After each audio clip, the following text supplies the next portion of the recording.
You're listening to the Salty Sex Cast with Mariah and friends.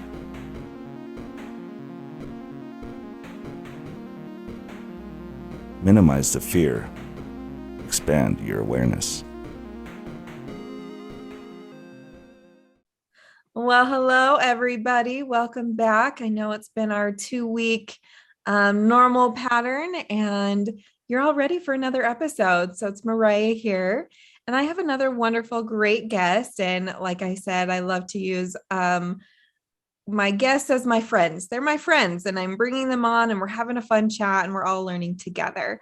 So today I have Searah Deysach, and she is a sex educator and owner of a feminist sex shop, Early to Bed. So Searah is bringing 20 years of experience in the sexual wellness space. Lots of great things. I'm so excited to have her on, but just a little bit more about her. She's a proud member of Chicago's LGBTQ plus community, and she's also been featured in numerous outlets, including New York Magazine, Cosmopolitan, Washington Post, Shape, Women's Health, Playgirl, Glamour, and more. So I'm so excited to have you. Thank you for coming on, Searah. Oh, well, thank you for having me. I'm happy to be here. So I would love to just get a little bit more background on why you started, where you started, and then kind of go from there, and then really kind of center around your store. And then there were some things on there that really piqued my interest that we can kind of talk about too. But tell us more about yourself and maybe your origin story. Sure. My favorite topic is me. So I started Early to Bed, like you said, 20 years ago, because I was actually a frustrated sex toy consumer. Like that's where this grew out of. I wasn't like, oh, I should think of a business or anything like that. I had been recently at that time introduced to sex toys, and this is the late 90s. And so it's a very different, the internet shopping is not really a thing, everything is kind of still in person. And I live in Chicago, which is a big city that has multiple options for buying your first vibrator. And I found the experience just to be not fun. Like I felt sort of shameful. I felt like I was going to places where the staff could care less about, my questions or what I was shopping for. I felt like the selections, you would walk into a store and there'd just be this wall of vibrators that you couldn't touch. They all had packaging that was very, focused on a heterosexual male gaze. They weren't marketed towards the people who were using them, which I thought was very weird. But anyways, so after a couple really disappointing experiences, and knowing that other cities at the time, there was Babeland in Seattle and New York, and Good Vibrations in Berkeley and San Francisco, and I even think Boston at the time, there were other places that were selling sex toys in a different environment that was woman-friendly, couples-oriented, education-focused. And I was just like, why does Chicago have nothing like this? Like, we're this huge city. It's very weird. So, I just decided that fine, I guess I will do it. I was young-ish and naive-ish, or very naive, I guess. And just was like, well, I'm just going to buy the things I want and try that, sell them to people in an environment that was friendly and warm, and where we knew a lot about the toys and people could touch them before they bought them. I mean, we had testers out. Like, that was not a thing 20 years ago. No. It's very common now, but that was new to do that. And they had all the packaging put away so that you didn't have to worry about walking in being, confronted with all these sexy white ladies on the packaging, the things that were off-putting to a lot of particularly women customers. So then I just kind of did it, and it worked, and I didn't know what I was doing, but here I am. So you saw a gap in this market, and it wasn't maybe necessarily safe or comfortable, and you wanted to provide that for others. Yeah. So, That's huge. and I still do. It's like, sorry, it's still my favorite part about it. Like there's so many, the business is so much bigger and there's so many more things going on. And my job is not helping customers in the store really anymore, but it's still my favorite part of the whole thing. And I love when someone, you can tell they're walking through the door and they're nervous and they're anxious about what's going to be on the other side. And then just to kind of see their face relax and change when we're nice and friendly and it's cute inside. And that's still kind of one of my favorite things about the whole business in general. Yeah, I think that's always the biggest intimidating thing is walking into a store like that. And like, I have a lot of questions, but I feel silly asking them. And you usually get someone who fits the societal norm of, the beauty standard, because of course that sells. And so that's what they usually have behind the counter. And that's not very comfortable to talk to. And you feel there's some judgment and total shame, like shame that you don't know what this is, whatever kind of thing. And being from Utah, that's a big thing. This is the dirty store. This is the no-no store. This is the place that you shield your face walking out of, kind of thing. You don't want your neighbor to know you're going in there. And so online markets have definitely made it easier, but even then, can you ask those questions? Is there education with it? Especially when you're investing in quality products. You don't want it to be something that wasn't what you thought it was. Like, oh, oops, wrong one. That kind of thing. And so even as I was looking on your website, I was like, I don't know anything about some of these things at all. And so it was really fun so I was like, yes, for my selfish reasons, I was like, I'm going to ask all the questions, but do it. So knowing that was the biggest reason you started and have obviously been really successful, but doing this long, what are some of the stories that you've heard of folks coming into your store and have found this different type of environment that they're met with?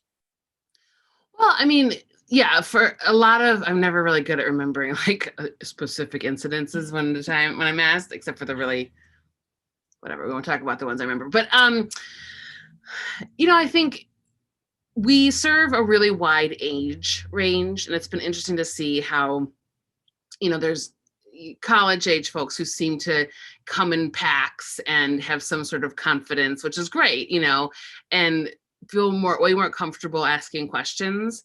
Not everybody, of course, that's not true across the board, but then what a lot of people that I see are people who are either my age, like I'm a Gen Xer, I'm almost 50, or people who are older who have just this idea of what a sex toy store is that's very different than a younger generation that who sort of grew up with sex toy stores like this being normal.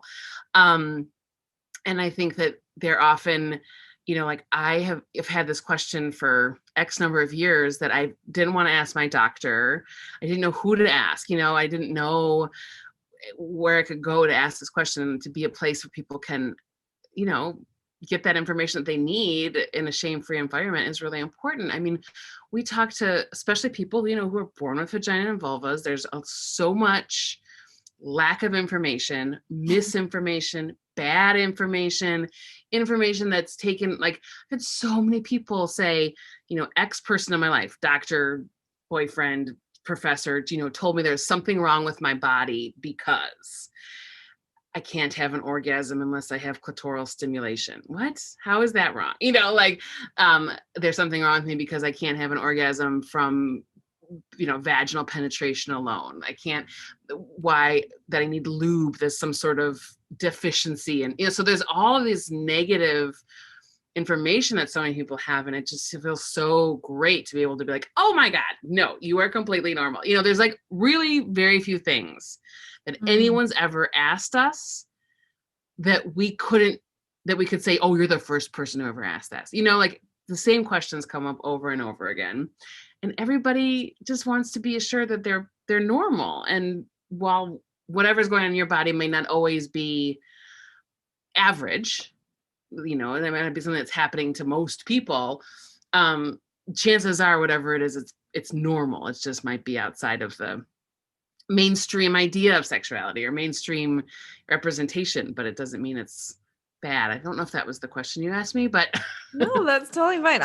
Let's roll with it, right? Well, even within like your small group of friends, typically it's like, hey, do you have pain during sex? Like maybe 5 friends that you would trust to kind of have these conversations. And this is probably only, typical females. I don't know how many men are comfortable talking about that kind of stuff with their male friends. So just that small cluster of group that you're asking that, of course, you may be really different. But just like you said, it's not just because you're not average. And so I think that's really great to get a wider pool of information. And since you're selling these things, do you think that you have this responsibility to also educate at the same time, that it's not just for that profit, and how I sell it is the education, right? Or I'll tell you about it when you buy this or this, because I'm sure that can feel kind of skeezy in other stores or things like that, where they're like, go try it. And then, if it doesn't work, just try this other one kind of thing. And I'm like, you just want more sales. Right. Well, and that's really important to me. I think that, it's really important to me that the staff doesn't, work on commission, because I feel like that leads people to recommend things that are more expensive, not necessarily better. We don't carry stuff. Like there's a lot of sex toy stores that are like, oh, this is new, so we buy this and sell this. But everything that isn't, like, there's some things that you can look at, I can look at, and I'm real like, this is obviously going to be great or terrible, right? Like it's a simple vibrator, it works or doesn't. For that long. Yeah. Yeah. But there's so many things I'm like, okay, so this new design is a little weird. Let's test it out. Let's have somebody run it through, the gauntlet, so to speak. So, and we will not pick up things like that can be popular things that we're like, we just don't see the value in it, or it's bad, or it's, harmful or something like that. We eliminated soft products that weren't silicone years ago because there's no regulation in this industry, and people were reporting, problems with those toys. And so even though selling, $10 jelly dildos might be a great business decision, we're not going to sell these products that we don't feel comfortable using in our own bodies. And so I think that for me helps build trust with clients, that we know that when we're talking to them, when we're telling them about the toys and accessories that we carry, that we hope that they can trust that we're doing it because we really believe in these products, and that we've done the work for you to the point where, you don't have to go on that horrible large company whose name I refuse to say, his website, where there's 7,000 options that can be shipped to you overnight. We've pared it down to quite a few options that are of a really good quality, and that we can tell you what they're going to do. And you know what? We will even answer your questions about that crappy toy you bought somewhere else. We'll answer your questions about your body that have nothing to do with something that we could sell you a solution for. We're there to educate people. Of course we need to make money. Yeah. Model. I'm not gonna lie, we're not a non-for-profit, but I would much rather have happy customers and well-educated future customers if what they need is not a sex toy, but therapy or something. I don't know. There have been times when we've been like, this is not what you need right now. This is that, was not going to do what you wanted to do, or something like that. So, or send them to friends in the industry who have what we don't have, even if it's just that. So, it's always shocking to us how many people come to us about things they bought somewhere else because they couldn't get anyone to help them answer a question about the toy. And I'm like, okay, so maybe next time you could come here first, but we'll help you because we want you to be safe and happy. And so, we do our best that we can. Yeah, it's not about the competitor, it's about the end user and their experience with those products. Because if they have a terrible experience with one, from somebody else, maybe that could be their, the end of their journey on this and don't want to come back for more. So you have some amazing, just from your website, different sections or the word just left me, but anyway, different areas of your store. We sometimes call them like collections or departments. It's sort of depending on how we're organizing them. There we go. Yeah. Departments is what I was thinking of, but collections works really, really well. And I love that there was a lot of them that centered around health, specifically the pelvic health one, because I feel like that's something that there is a lot of shame around, and there's something wrong with me because I don't work like the majority of other people, and it's not spoken about. And so I'd love to take a moment and educate on some of those main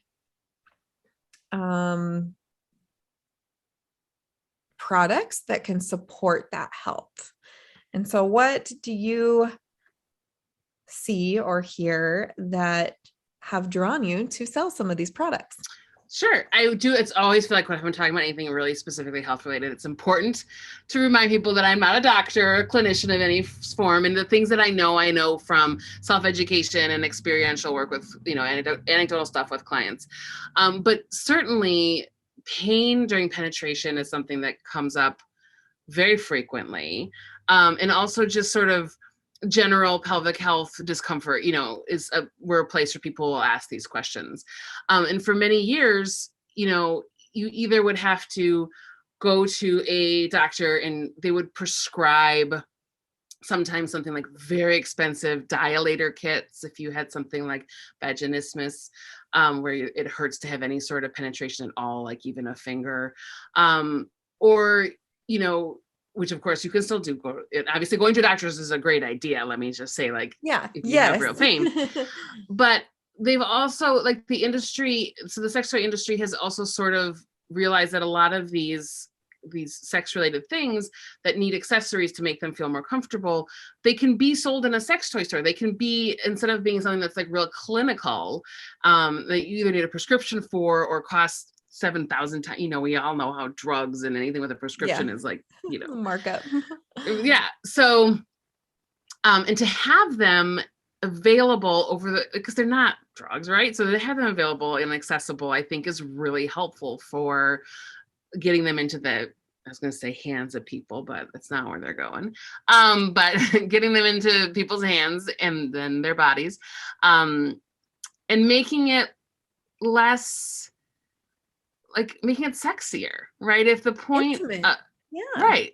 And if the point of working on your pelvic floor comfort is to make intimacy or sexuality with another person more enjoyable, then it's, I think, really good to have it be part of a sexy environment as opposed to like really clinical. Like there's a product, just to be specific, like called the O-Nut that came on the market a few years ago, that is been phenomenal because it helps, it's like rings that somebody would wear on their penis or dildo, depending on, what kind of penetration with whom you're having, but it helps reduce, it like bumpers the depth. So for a lot of people who find that deep penetration is what's painful, sure, you can just adjust that in the moment without any aids, but it's kind of hard to consistently keep that depth and yes. not get carried away. And Exactly. So this is, it's like a bumper for the base of the penis, or, just like you said, whatever's being inserted into that vagina. And so it's, I thought it was so unique and so helpful for a lot of people who maybe had been like, man, how many times did I maybe complain and was just like, oh, it's because of this, or the misinformation I got was, she's a prude, so she doesn't have enough sex. And so that's why it hurts for her. So just fuck her more or fuck her harder, and it's like, oh, that isn't anyone else's fault, but that they, both of these partners or this partner can still enjoy it. And so I think that's so great that we have a specific product for a very specific place of discomfort. Exactly. And again, we had someone tested, more than one person tested, so that we knew that we could tell people, so we know somebody who's experiencing these symptoms, or, that has this type of pain, who used this product and it helped them. So it's also, again, we're not just being like, oh, we saw this and sure, they said it was good. There's also Cbd Lubes now, which can be really helpful for folks that can relax and make, less pain. And dilator kits for folks who have pain during penetration to help teach their body about penetration being okay very slowly, right? So they're a graduated set. And those have become really, just like all different companies are making high quality, low cost, comparatively cute sets. So, and it's really nice because then it's not this like white medicine thing you're doing. It's this like colorful pre-game to sexual activity or special alone time, and I think that also, your brain is connected to all of this, right? And so if you're coming at it with a different attitude, it can be really helpful. Not that it's all in your head, but that it's, it all works together, I think. So we're really seeing so many more people being referred to sex toy stores like ours from their pelvic health therapists or their clinicians to get these products. So it's really nice to feel like, well, what we do is, helping people have orgasms, but we're also helping people have less pain during, sexual intercourse, basically. So that's a good feeling as well. And it validates their experience, right?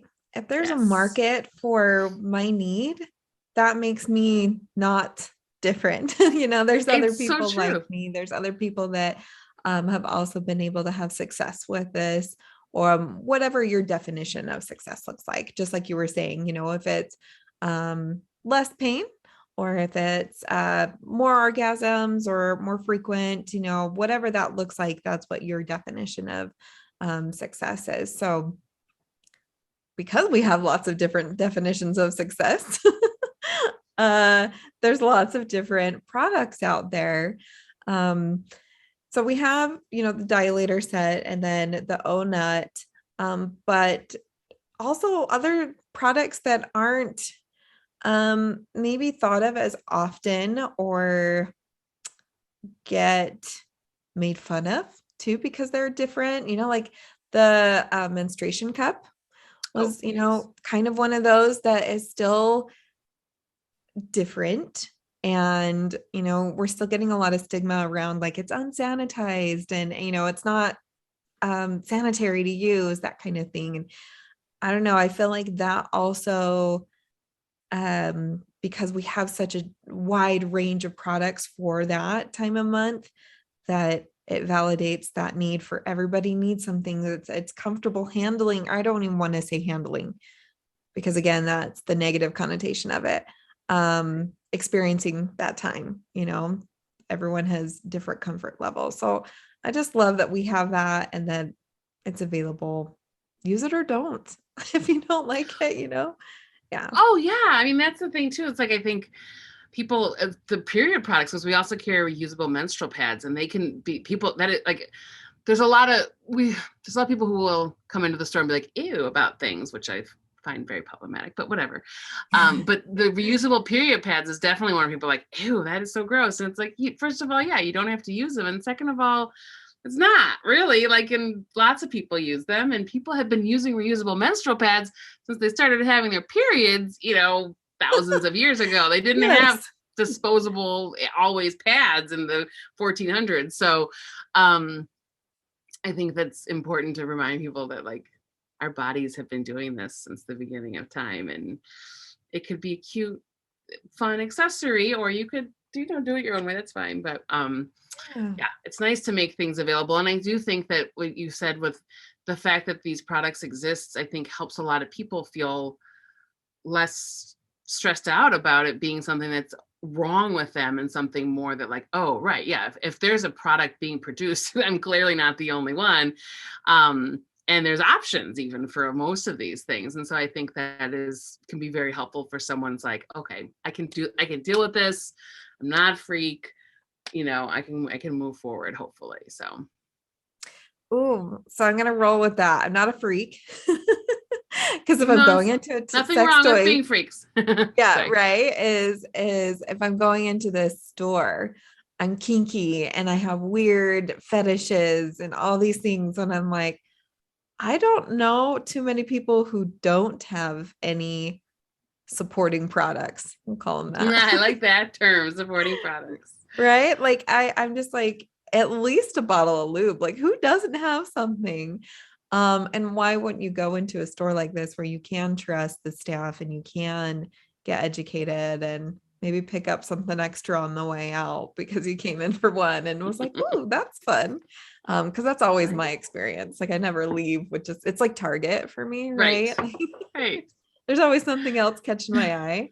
Um, so, but I really just want to normalize how it's not competition because I know we still have that masculine competition with some of these sex toys and that kind of thing, and that it really is part of our healthy human need to connect sexually with ourselves, with others, all this is just part of the human experience. Um, do you find that most people come in maybe with some shame or hesitation or anything like that, or has it been maybe even changing over the years? You notice any of these Oh, themes? it's for sure changed over like, from 20 years ago to now. I feel like we talk about sex toys so much more. They're on Instagram all over the place. They're available, a couple are available at Target now. So I think that they're becoming much more mainstream and people are feeling more confident in them, and having them and using them. I think people see, especially, people who have vagina and vulvas, like, having a sex toy is now more coded as like an empowerment thing than I think it was 20 years ago. There's so much imagery now of like the big Hitachi magic wand is like a symbol of feminist sexual liberation, which is great.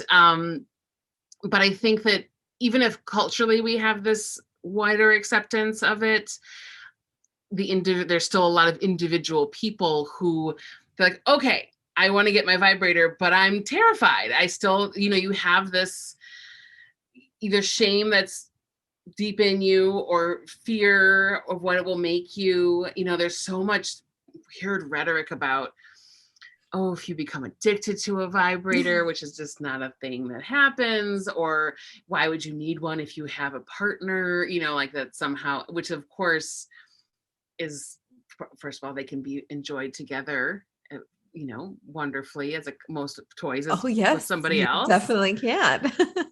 But also, I think just this acknowledgement that especially for folks who were born with a vagina, that, or achieving orgasm is just not as simple as it is for people who have penises, and that these are tools, these are toys, and they're fun, but for a lot of people they're tools and that help them have an orgasm ever or at all, or have an orgasm in a time frame that fits their busy lifestyle, or have orgasms that match up with their partner time wise more easily. For some people who can have orgasms in all different kinds of ways, they're just a fun extra activity.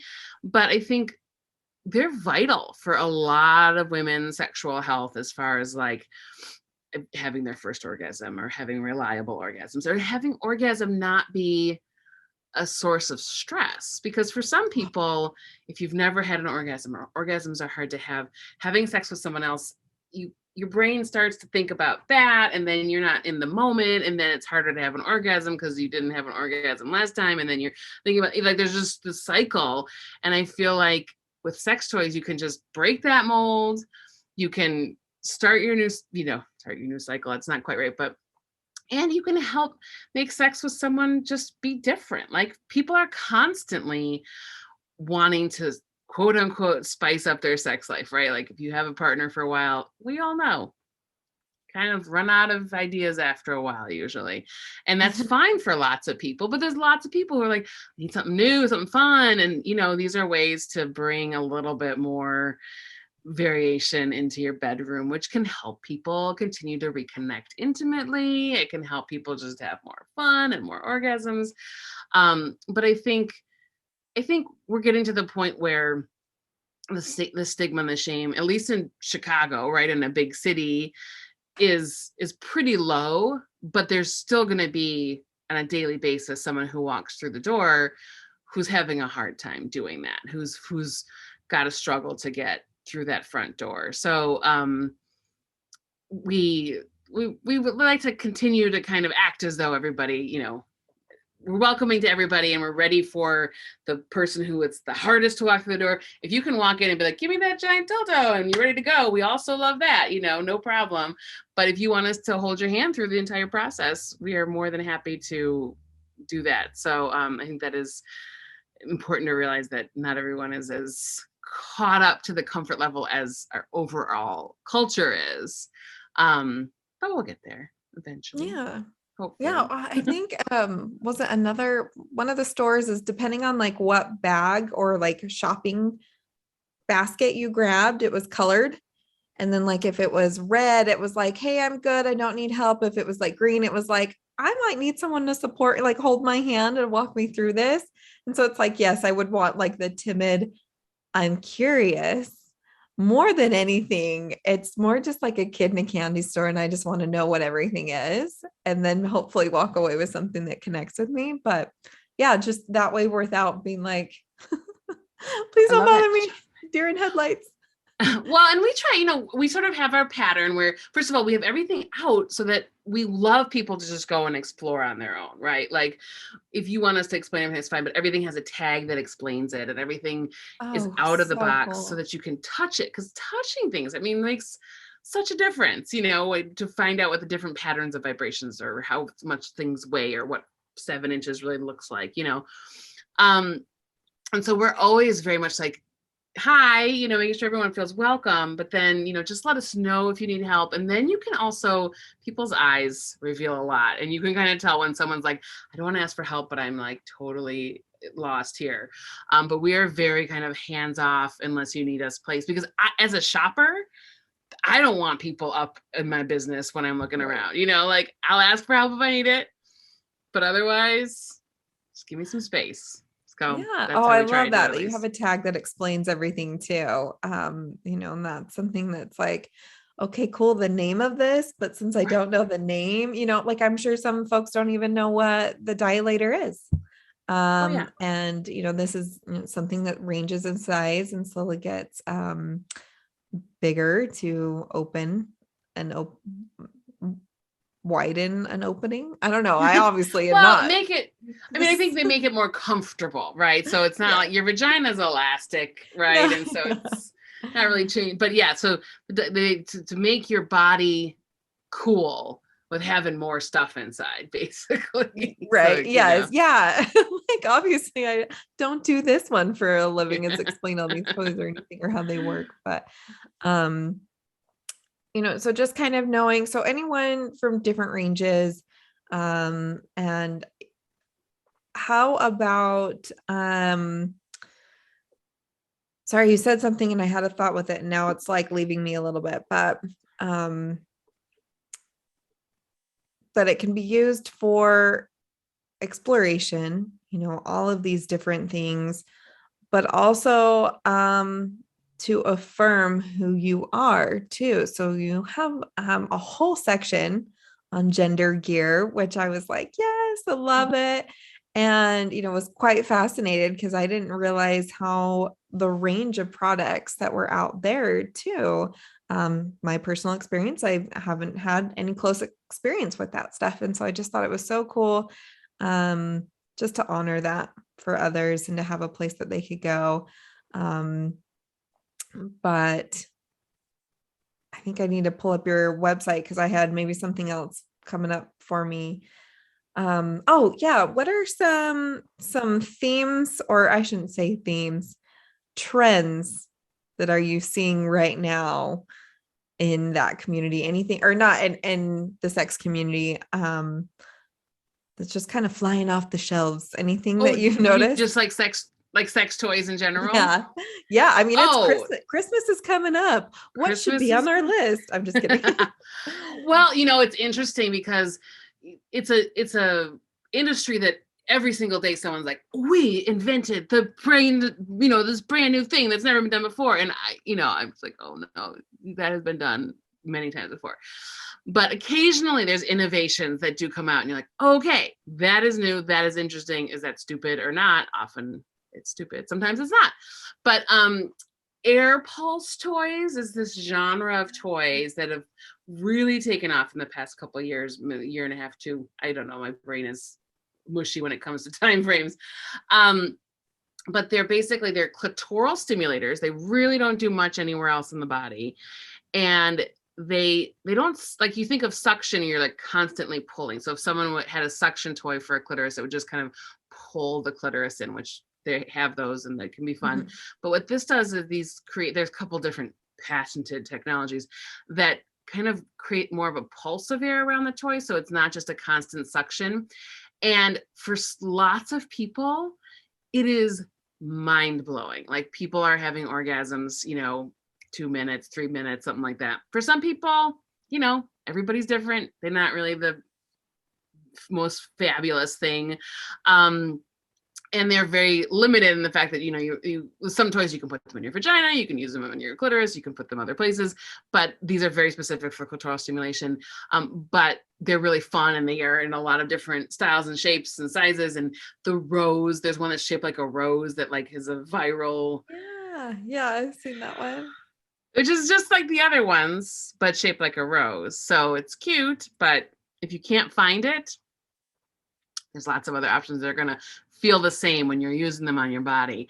So that technology has been really popular. And of course, app-related technology is also something people have been very interested in. The phone controlled, whatever, those things. Yeah. And that was huge during COVID. When COVID first started, everybody wanted to know how they could give their partner an orgasm when they're stuck at home. So those have been really, very popular and becoming more accessible price-wise, which is nice. There's lower price toys that have that technology now. So it used to be just super fancy ones. I personally am like, put your phone away, you're having sexy time. But I get this, like, wanting to connect with somebody over there can be really good and helpful. And then we are seeing some more innovation actually with penis toys. Like, penis toys for so long were just like, what shape vulva can you make? And, what porn star's body are you going to be casting? Yeah, there wasn't ripples a lot. Inside the sleeve are right. Bumps instead of rows. Yeah. Right. Pretty basic. and not having had a penis, I don't know, but from my fingers, I can't really tell much of a difference between bumps and swirls. But there has been more attention paid to, how the toy functions as opposed to just what it looks like. And I think that it's been interesting to see, because, sorry, this is a little bit of a tangent, but like, as sex toys have become a source of power for women, so that women feel like owning a sex toy is taking control of their sex life. Yes. A lot of evolved men have been like, ooh, is it I'm all for these women having a vibrator. Yay. But is it skeezy for me to have something to put my penis in? Or am I like, there's like, it's a weird disconnect. There's not the same sort of sense of empowerment. It's more still seen as possibly shameful, or, you can't get a date, so you have a masturbation slave kind of thing.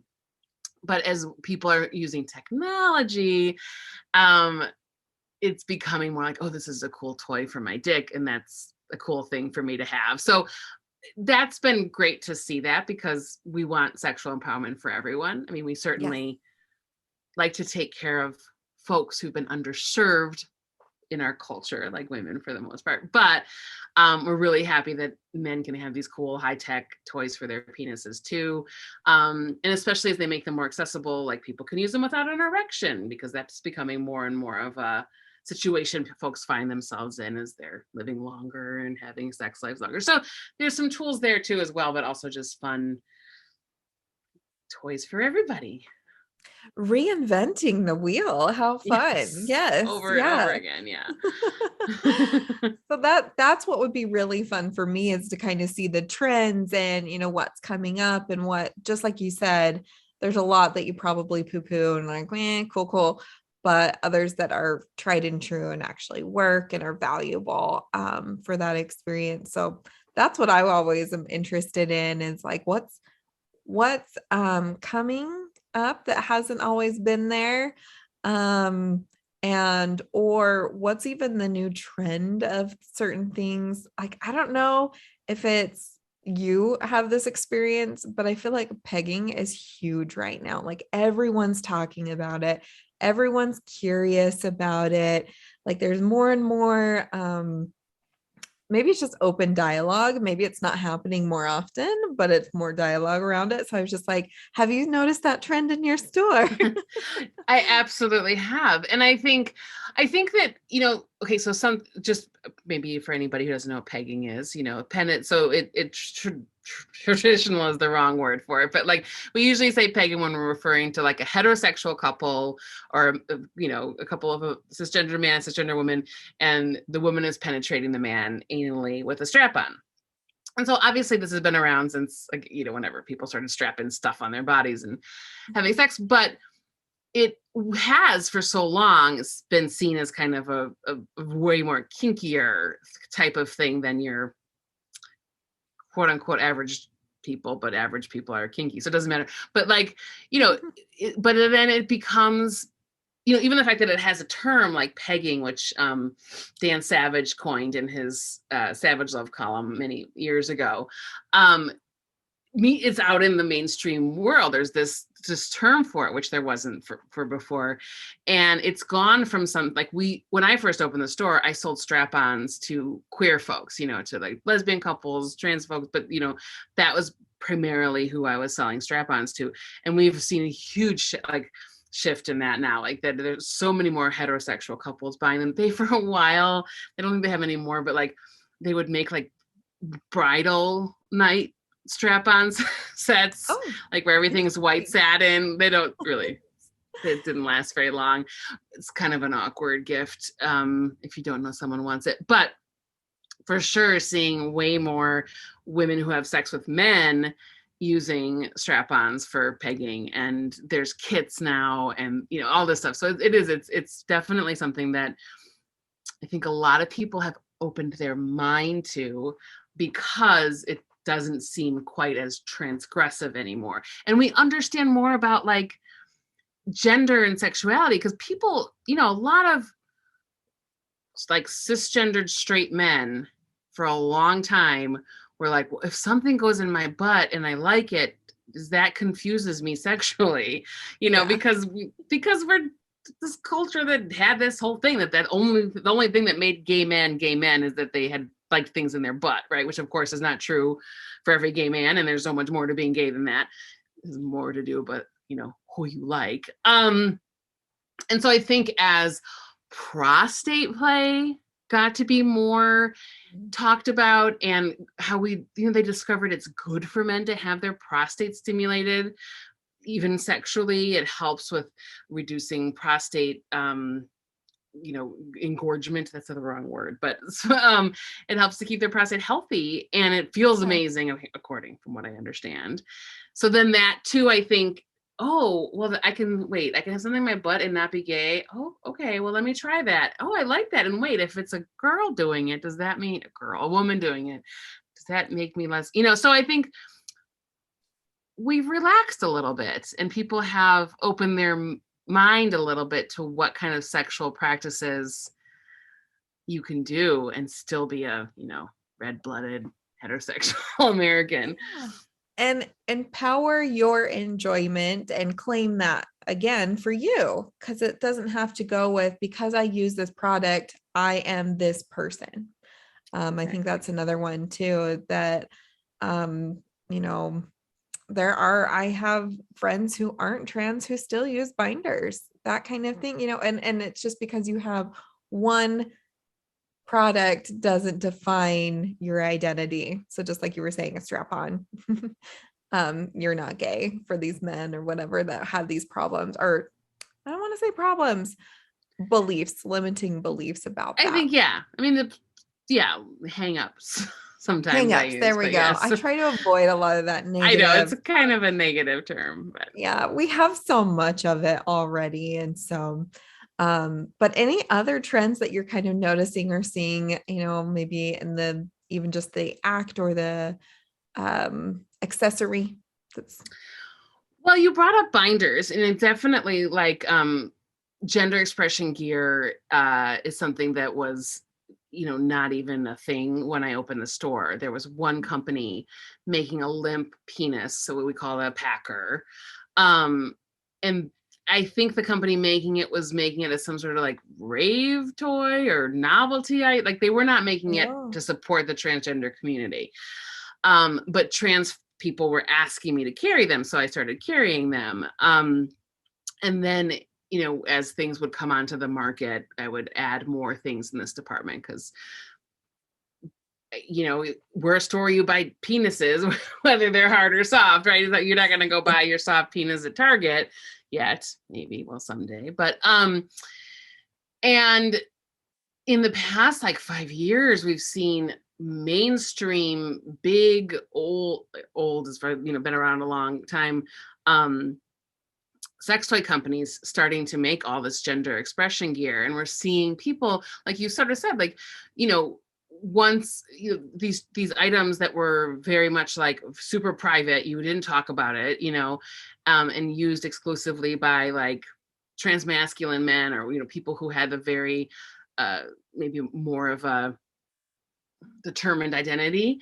And now you're seeing these products being used by genderqueer people, by non-binary people, by people who, whose gender is still being worked out, whatever it is. And there's a much less stigma around it too, that people are accessing binders, packers, stand-to-pee devices, which pretty much, you can use. And if you are not trans at all and are in a gross bathroom, I keep one in my car for emergencies, but yeah, that is something that is, and we're also seeing a lot more people being out and open about trans identities. And so that there's more people who are purchasing these. It's not as much of a, something that is less common than it used to be. So that is definitely, and it's hard to call it a trend, but it's, it is. I mean, it's where the culture's moving towards. Yes. I guess Yeah. It's a positive change, right? Positive view change. And so I love to see those and hear those and know about those. So we can continue to support and, just that others who maybe are still kind of building their awareness now see a place that they can go and say, oh, if I see that and I'm not like, what the heck is a packer? Why would anyone want this limp thing? It's, oh, and so if I see that in a store, I'm not, invalidating somebody. I've heard it here on the podcast or wherever and have, can respectfully interact with those products or whatever that is. If that's my hope, right? My hope too.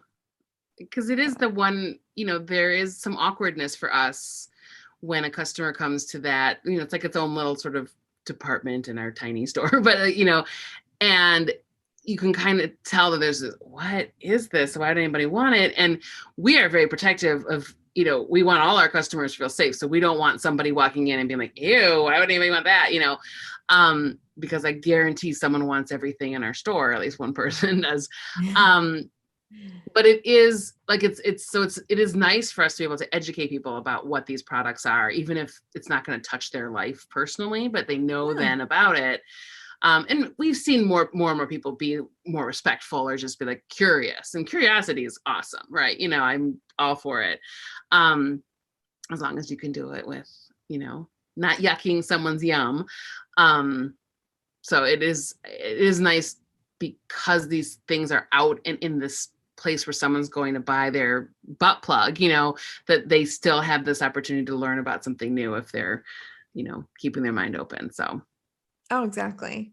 Yeah, and those are the things that I still yuck. I'm like, butt stuff. Like I'm so but that's Which my nobody own, ever, you never have to do something you don't want to do. right?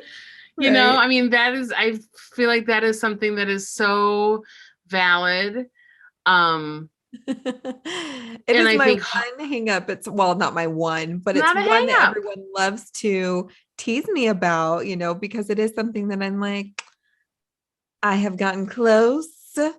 And then I'm like, oh, good. But it's just so interesting because I'm like, there's also the thought for myself of, am I missing out too? And so is it because I haven't given it the try or have the right product or the right education around it either? Mhm. And so that's why I love to just stay authentically curious, even though I still Mhm. kind of in the back of my mind, I'm like, yeah, not for me, but I'm still listening. Well, So, and that, that can change oh over yeah. time. You might, maybe when you're older, you'll be real bored and you'll be like, well, gotta do something new. But also like, I think we have to remember to honor ourselves and to honor what we like and don't like, and to not let a partner or our social group or our cultural group or whatever society, BuzzFeed, whatever it is, pressure us into doing something that we don't want to do, because it's not going to be fun if you don't want to do it, and you're not missing out on anything if it's not something you want to do. And with butt sex, I feel like in particular, so many women in particular get pressured into doing it by partners, because that too is something that's becoming way more mainstream, right? Like, it's much more expected in especially heterosexual relationships. It's much more in lots of ways, it's becoming so much more acceptable in good ways, which is great, right? It doesn't have the Yeah. stigma it used to, but it's Educate. also becoming more expected. And for a lot of people, that puts this pressure to do it. You want to be a good partner. You want to give your partner what they want. Your friend likes it, all these things. And so then we talk to people who their first question is like, how do I make this so I'm going to like it? And we're like, well, if you don't like it, you shouldn't do it. But here are some tips and tricks and toys that can make it more fun for most people if it is what you want to do. But my first thing is always like, if you don't want to have butt sex, don't have butt sex. That is the really, like, I don't know why that has to be taught, but I feel like I have to teach people that, especially because your body is smarter than you sometimes. Oh And it's yeah. going to know. If you're not into it, your butt's going to be like, get away. And it's going to be even No matter worse, how right? many dilators you try to use, Yes, not happening. Yeah. They exactly. hate it. You're probably gonna cry. Yeah. No. Yeah. And you don't want to do that. You want to have sex. If you're not doing it for money, it should just be about fun, pleasure, intimacy, and things you want to do, sharing with another person, enjoying your own body. So I'm really big into like helping people solve their problems. If you wanted to try butt sex, but you need some tools, great. But if you don't, just don't. Yeah. Well, it's a skill right there is to kind of differentiate genuine curiosity to fear. There's differences too. And there's still probably even some fear of the unknown, but I'm not okay with it. That's a hard boundary versus not sure. I'll Right. explore, but with limits. So that's really, really cool to have someone who's providing these products to have that know and to be able to share it. And it's really fun to kind of hear what's coming up and what are the trends and what are the things and the trends of more education, more safety, all of those things. I like those trends. We'll keep those Yeah. going. So blow those up. But where can all of our friends find you? Thanks for asking. We have a website. It's Early to Bed. It's early the number 2 and then bed.com. You can also just Google Early to Bed sex toys and we'll come up. And on our website, we have obviously lots of products and we have lots of good information and, lots of information about each product. So we try to make it as easy as possible to shop online. However, we are also in person store in Chicago at 5044 North Clark. So if you're around, you can come in. It's great when you're traveling to Chicago to stop by.